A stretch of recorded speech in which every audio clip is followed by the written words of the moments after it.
Xin chào các bạn. Hôm nay trên tay mình đây là một chiếc Acer Predator HLX 300. Thì cái ổ cứng SSD ở trong của nó là ổ cứng SATA. Bây giờ mình sẽ tiến hành thay một cái ổ cứng NVMe, tốc độ NVMe chuẩn Gen 3X4 Samsung SM961. Thì ở đây bỏ qua cái bước tháo cái nắp, tại vì nó cũng khá là mất thời gian, cho nên mình đã tháo sẵn rồi. Nhưng mà trước tiên để mà tháo cái nắp này ra thì lúc đầu nó có một cái ổ HDD ngay đây, thì các bạn phải tháo cái ổ HDD này ra thì các bạn mới tháo được cái nắp này ra. Nhớ nha các bạn. Rồi bây giờ mình sẽ mở ra. Trong cái quá trình mà tháo này ra cũng rất là khó khăn.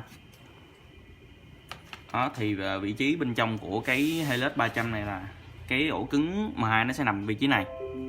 Bây giờ mình sẽ tháo ra và thay cái ổ NVMe vô.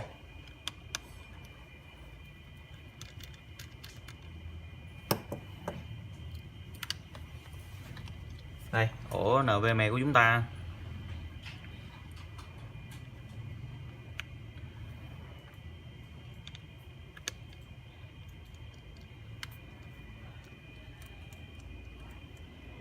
Rồi, như vậy xong. Sau khi mình đã thay cái ổ cứng NVMe vô, bây giờ mình sẽ mở nguồn lên kiểm tra thử coi nó có nhận hay không ha.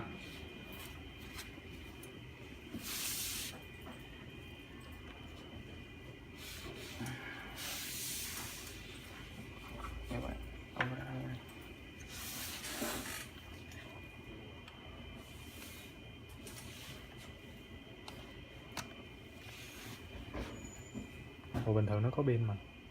Hết pin.